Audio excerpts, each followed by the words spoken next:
Welcome to HealthCast. I'm your host, Faith Ryan. Data is incredibly valuable for solving COVID-19, and the scientific research community has been sharing data and technology like never before. At the forefront of pandemic response efforts is the National Institute of Allergy and Infectious Diseases, or NIAID. As part of the National Institutes of Health, its mission is to conduct and support research to understand, treat, and prevent infectious, immunological, and allergic diseases. Along with its focus on widespread disease outbreaks, NIAID is currently deploying collaborative tech solutions for COVID-19 researchers. Today, I speak with Mike Tartakovsky, the CIO and Director of the Office of Cyber Infrastructure and Computational Biology at NIAID, to learn more about this work. Hi, Mike. Welcome to the show. Hi, Faith. Glad to be here. For almost 20 years, you've served as the Chief Information Officer and the Director of the Office of Cyber Infrastructure and Computational Biology at NIAID. Could you describe what your role involves for our listeners and how it fits into your agency's mission? Sure, we'll be glad to. Yes, as you noticed, it's a little bit less than 20. It's going to be 17 years this coming fall, and it's been quite a ride since 2003. Many things changed since then, but I can very simply define the role of the CIO, the role of the office, and the role that our organization have. I usually define as a three pillars mission. It's to provide our community with technology to advance, enable, and support scientific research enterprise. And some of these concepts are common to many technology organizations. Some of them are very specific to my office of the Cyber Infrastructure and Computational Biology. Virtually every technology organization has a mission to support the user community. And that's usually being achieved through the implementation of the standard IT means, making sure that networks are working, that storage is up and running, help desk is addressing the issues. When we start talking about enablement of the scientific research enterprise, I'm talking primarily about the development and hosting the software solutions that allow research enterprise to function. And advancement is inserting yourself to solve the mission problems. The mission of the NIAID is scientific research, and I am very proud that our organization is directly advancing that mission, working with the scientists, doing the data analysis, and publishing in the scientific body of knowledge. Great.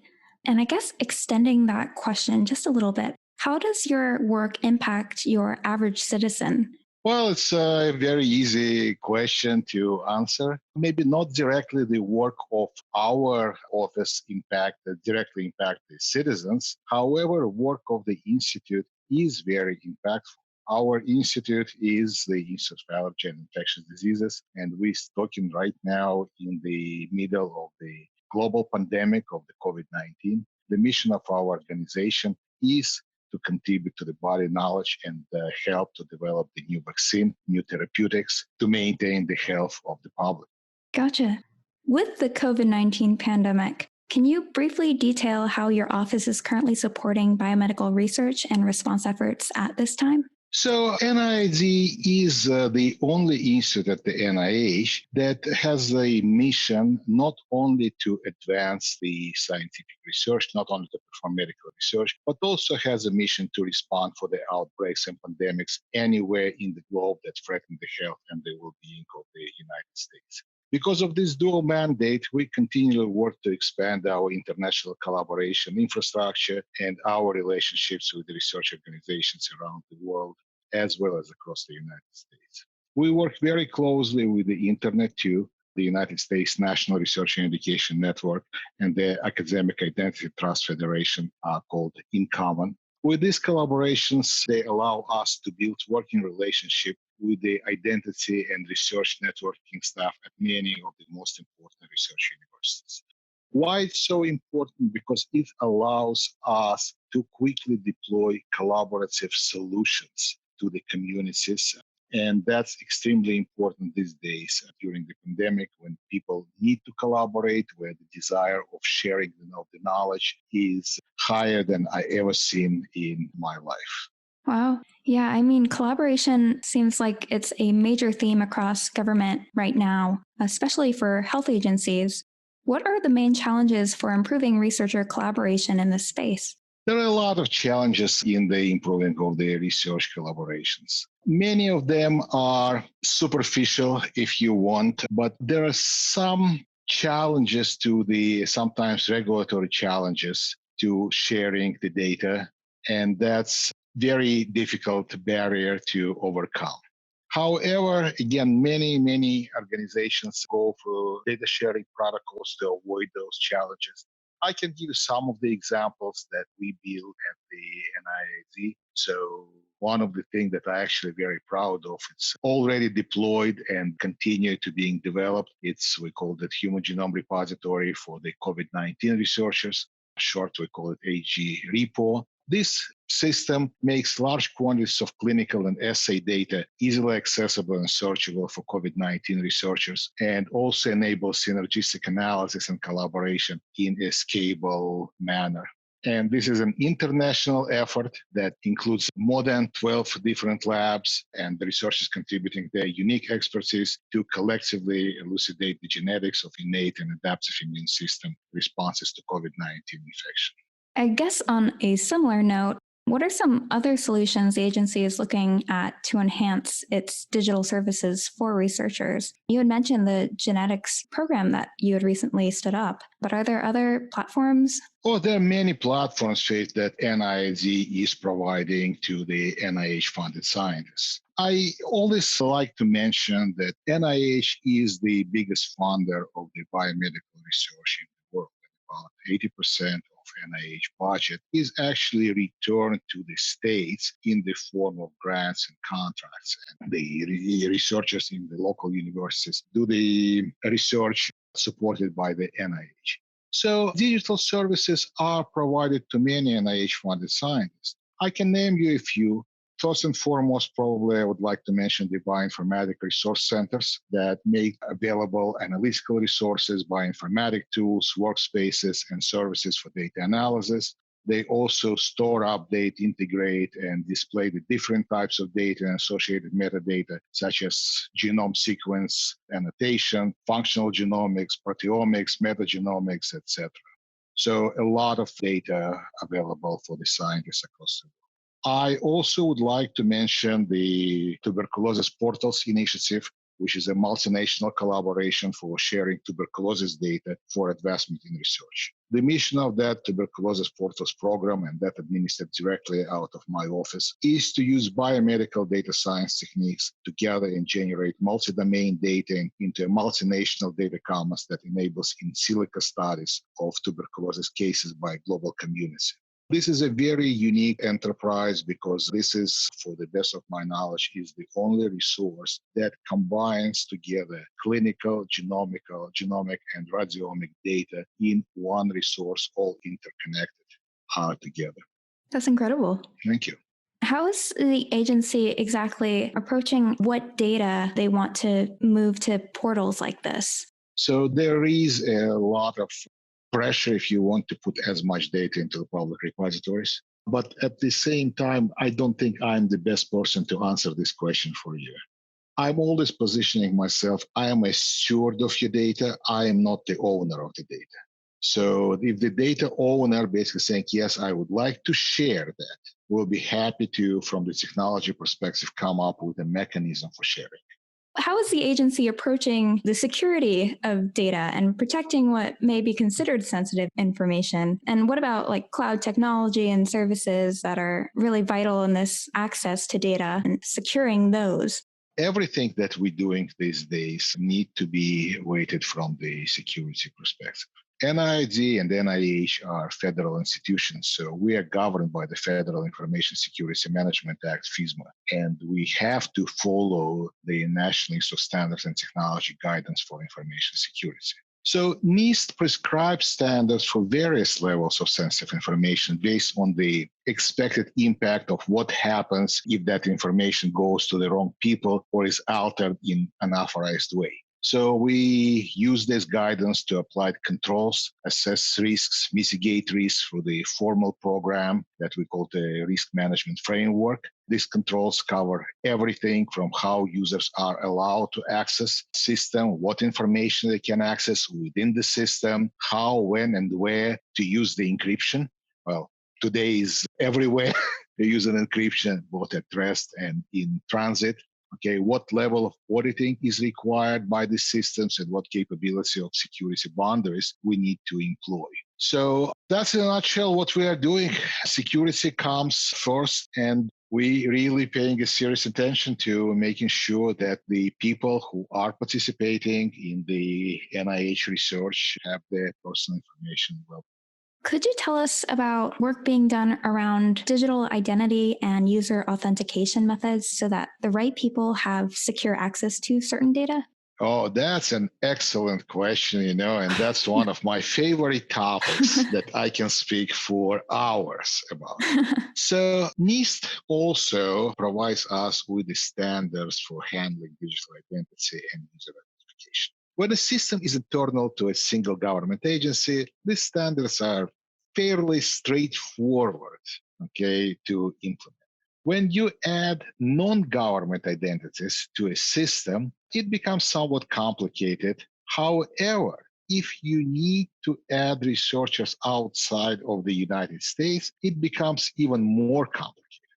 These processes can take weeks or months sometimes for a scientist at our campus in Bethesda to get an authorizations, but almost impossible to implement at global distances. For many NIAID research projects, however, we need to provision a collaboration between hundreds of scientists, technicians, administrations, statisticians, you name it, in multiple countries at multiple institutions. So we designed the solution for this kind of international collaboration, leveraging the trusted relationships such as those offered by members of InCommon and the global partners. We are big users of the federated identity and authentication model, which allows, for example, a registered researcher from a participating educational institution to use their own institutional account identity to log into our system. This allows us to have a high degree of confidence in the identity of the user while relieving us of the burden of maintaining separate user logins for our collaborative partners. Or for that matter, on the other side, for our partners, they don't have to establish yet another set of login credentials and remember what set of credentials they need to log in into that particular system. The question, of course, then becomes how do I know a person is trusted to register their identity with our platform in the first place? So here where we work with our researchers who professionally and personally know their colleagues from years of collaboration. These professional networks form another trust framework. When a need arises, they reach out to their trusted counterparts with whom they already have established relationships. In our system, existing identities already exist for every investigator who has a current NIH grant. These federated members have also been trusted with login credentials by their respective academic or scientific institutions, which means they already have professional standing. To make the long story short, no user can simply go to our platform and request registration. It is by invitation only. That sounds pretty secure. Trying. Can you actually expand upon the importance of trust and collaboration in these efforts? Yes, because again, it's a vast ecosystem of researchers and staff at science institutions who work together on both pathogen response and basic research. Single researcher manuscripts and research programs these days are extremely rare. However, virtual research communities are increasing, and they include a wide range of capabilities, such as biologists, clinicians, technicians, computational biologists, bioinformaticians, statisticians, many, many others. At the same time, the pace of the research has increased. Technology providers must become more agile to deliver needed capability at a pace that is driven by the researchers. So again, as I said, it's absolutely critical to improve the trust and collaboration in these areas. Going back to NIAID's mission, Could you tell us more about some of the interagency efforts within NIH, HHS, and across the federal government? Absolutely. So we are the part of the NIH and the HHS, and therefore we're doing a lot of work together. It's a different level of the collaboration depending on the area of expertise and mission of each and every agency here, every element here. So with the department and other agencies of the federal government, we work very closely on the security these days, especially on the security of the clinical trials for the coronavirus vaccine that are being conducted as we speak. We started a big project at NIH, and that's a collaboration of all the incident centers. I have a pleasure to co-chair a technology subgroup for the what we call NIH Project 5, which is a clinical data hub, where we're trying to build a technology solution very quickly to enable that global collaboration for the COVID-19 researchers. We work very closely, and again, continue on the topic of the COVID-19, very quickly and very closely with the Food and Drug Administration and Veterans Healthcare Administration, as well as with the nonprofit called America Makes, to very quickly to develop a special collection to support COVID-19 supply chain response. NIAID developed a special website which calls for free to share the blueprints for the three-dimensional printing and operating it on behalf of the NIH. When the COVID-19 created the problems with the supply chain, we worked very closely with the partners and FDA, Veterans Healthcare, and America Makes to create a special collection to address these shortages of the equipment. They say, okay, what we can do with the people who have three-dimensional printers and how they can be in assistance. I just give you some numbers here. We published about 585 designs in total of the different models, nasal swabs, face masks. The website that we have usually attracts about 17 to 20,000 visitors every month. The first month we published that special collection, we got a record 317,000 people, increase of over 1,700%. So these are examples of the collaboration that we have with the other agencies. Taking into account, the current pandemic, how is the agency doing in terms of finding top talent and the cross-disciplinary knowledge it needs at this time? So that's a difficult issue. Finding top talent is always a challenge. It's even bigger challenge these days. In many cases, we are relying on our partners from private sector to find those talent, and they're doing an excellent job supporting our research. I think our main recruiting tool these days is the mission of the organization. It's always been a noble mission, but it's even more, I think, noble these days, and it attracts a lot of people with a very good skills who are trying to contribute as much as they can to the mission of the organization. Yeah, I'm sure that a lot of people are wanting to help out during this time, especially. Lastly, closing this interview off with a broad question, where do you see technology and research at the agency really advancing? That's a very difficult question to answer because I don't have a crystal ball, but I've been doing it for a long time, as you mentioned at the beginning. So if past is an indicator of what to expect in the future, I can tell you that we were lucky back in the early 2000s when we basically start seeing that everything in the science becoming increasingly computational. This is continued to be true these days. The research is increasingly computation to the point that we actually now saying that the computation is a laboratory tool. And therefore, we need to change the way how technology is being provided to our science. The other thing that is important to understand going into the future that we are transitioning from the information to analytics age. What does that mean? We need to gain more value from the collected data. Is that a problem? Yeah, we need to change how we look at the information technology in science. It's all now about data.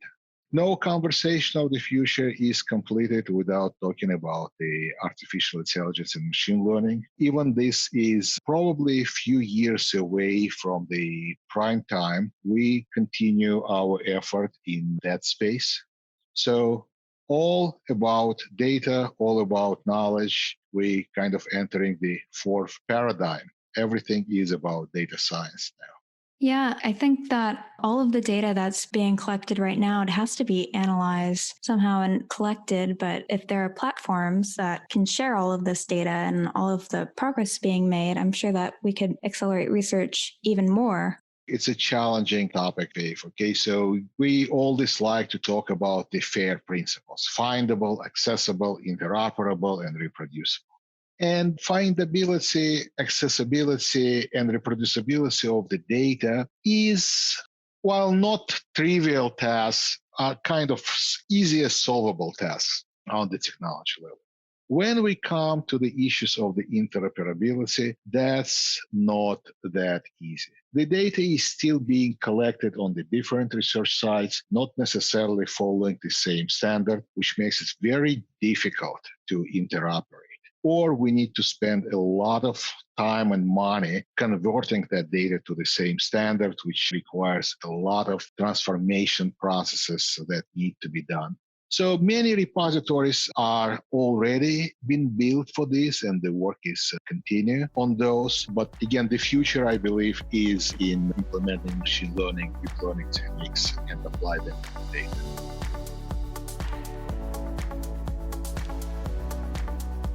HealthCast is a production of Government CIO Media and Research. For more podcasts, head to governmentcio media.com/podcasts. If you liked what you heard, let us know by leaving a review in iTunes or wherever you listen to podcasts. HealthCast is produced by Amy Kluber, hosted by Melissa Harris, Adam Patterson, and Faith Ryan. If you're interested in sponsoring a podcast, contact us at sponsor@governmentcio.com.